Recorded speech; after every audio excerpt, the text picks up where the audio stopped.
The Homestead Steel Strike, June 30th, 1892 through November 20th, 1892. The Homestead Steel Strike, also known as the Homestead Massacre, was a major turning point in the history of U.S. labor. This strike would become more than just a simple protest for better working conditions. It would become something far more dangerous than anybody predicted.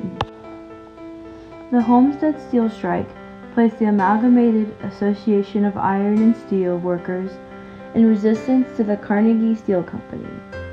This was one of the most important events in the history of U.S. labor unions.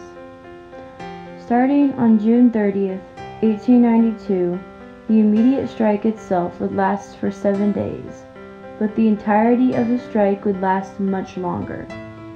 In total, the strike itself would last a couple of months later until it was finally resolved in mid-November of 1892. With Andrew Carnegie, the owner of Carnegie Steel Company, traveling out of the country, the plant manager, Henry Frick, was placed in charge of all goings-on.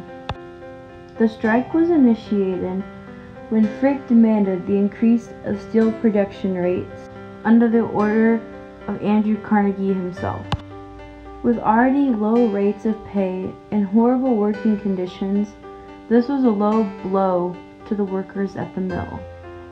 The labor union, the Amalgamated Association of Iron and Steel Workers, did not accept these new conditions because they were not fair nor beneficial to the laborers at the mill.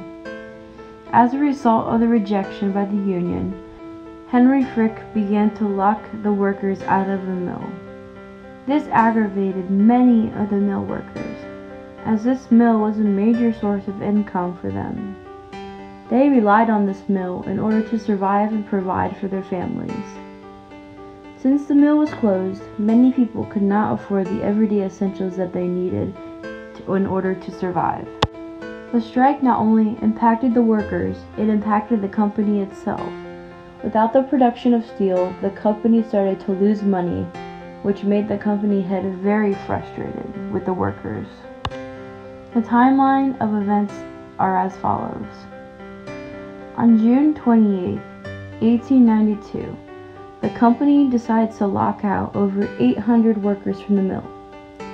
This causes a lockdown of multiple departments. Workers start talking about starting a strike against the company. On June 29, 1892, over 3,000 workers reject the company's offer for the working conditions, so they decide to form a committee to guide the strike. This committee sets up a headquarters in one of the mill's buildings.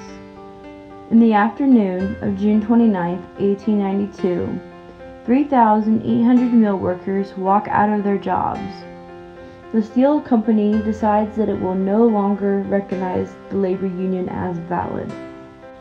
June 30th, 1892 through July 5th, 1892. The advisory committee, the group that was in charge of the strikers, set up the strikers into military-like units to be on alert for Pinkerton guards and non-union workers. July 5th, 1892. A train brings around 300 Pinkerton guards to Pittsburgh. Once they arrive in Pittsburgh, the Pinkertons continue their journey to Homestead, the site of the strike, on 2 barges. July 6, 1892. Watchers alert the strikers of the arrival of Pinkertons. When the Pinkertons tried to get off the barges, they were met with an armed crowd of over 10,000 strikers. There was not much time for them to gain their ground against the strikers, as the strikers met them where they were supposed to disembark from the barges. At this point, the bloody fight known as the Battle of Homestead begins. People on both sides are killed. Eventually, the Pinkertons surrender to the strikers under a promise of safe passage. A crowd of angry strikers breaks this promise of safe passage in a moment of rage, exhaustion, and desperation. The strikers forced the Pinkertons to run a gauntlet while they brutally beat them with many different types of devices. At the end of the day, 16 people were killed. 9 of them were strikers and the other 7 were Pinkertons. The strike itself did not end that day, but it continued for a few months after this bloody battle. On July 12, 1892, the sheriff of Homestead realized that he could not gain support from local residents to go against the strikers to open the mill. So he asked Governor William Stone for the support. In this response to this request by the sheriff, the governor sent over 8,000 militia to help get the mill up and running. Under the protection of the militia, strikebreakers were able to get the plant up and running again. By this point, many of the strikers had lost their jobs and sources of income. Around 100 strikers were arrested, and some of them were even tried for murder. Eventually, many of the strikers were released, but the trials consumed many of the Union's resources. The Union slowly ceased to put up a fight at this point. Once the strike was over, Andrew Carnegie quickly placed longer hours and less pay into motion for the workers. The strength of the strike slowly died out, and the strike came to its inevitable end on November 20th, 1892.